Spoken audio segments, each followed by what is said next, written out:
développement, bonjour. 5h, 7h, les initiatives positives. Bonjour Jean Z. Bonjour Alexandre, bonjour Ambline. Bonjour. Ce matin, on va parler avec vous d'une robe qui s'adapte à la chaleur. Oui, et pour ça, on va au pays du burger. On était dans Ah le sandwich. oui, Là, on y on y reste. va. Donc, une robe longue, high-tech, à la coupe au style qui évolue selon le temps qu'il fait. Une innovation qui nous vient des États-Unis, donc, où des chercheurs du Massachusetts Institute of Technology, le MIT, ont créé cette robe en une seule pièce qui se transforme donc en présence de chaleur. Alors, évidemment, on peut difficilement ne pas y voir une alternative, voire une contre-attaque à la fast fashion. À titre d'exemple, en 2025, en 2015, 150 millions de colis sont entrés aux États-Unis en bénéficiant d'une exemption douanière. En 2022, on en comptait près de 700 millions de paquets, selon les analystes du Congrès américain, et à cause de deux entreprises chinoises, et notamment Shein. Donc effectivement, la fast fashion a un impact. La mode, c'est génial, on n'est pas ici pour faire la morale. Dans le même temps, c'est assez polluant, que ce soit d'ailleurs du côté fabrication ou transport. Bon, d'où l'idée d'un vêtement évolutif. Effectivement, l'innovation des chercheurs du Self-Assembly Lab du MIT, dont les travaux sont d'ailleurs soutenus par une marque de prêt-à-porter Ministry of Supply,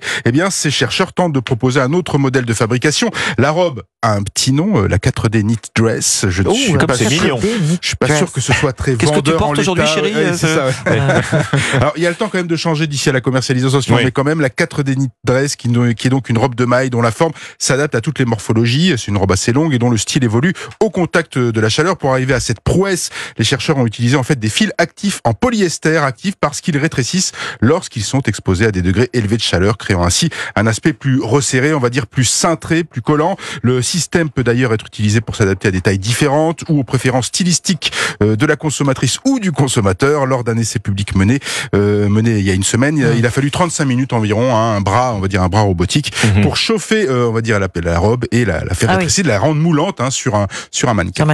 Sauf que, mon cher Jean, le polyester n'est pas vraiment la matière idéale pour l'environnement. Oui, c'est tout le paradoxe de cette recherche. Les fibres actives de la robe sont en polyester et les tissus de base sont un mélange de viscose et de polyester également. Pas de fil biodégradable à l'horizon. Alors pourquoi ? Parce que c'est grâce à ces fibres synthétiques que cette robe prend vie en quelque sorte et s'adapte. Reste la voie du recyclage pour ce polyester, mais ça reste peu satisfaisant. En l'état, la robe 4D Knit Dress est quand même prometteuse. Alors, moins pour sa capacité, on va dire, à concurrencer un jour la fast fashion, qu'à créer finalement un vêtement évolutif, adaptatif, capable de s'adapter donc aux modes et surtout au climat. Merci Jean Z, les initiatives positives. Bon week-end et à lundi, Jean, sur À Europe 1. lundi.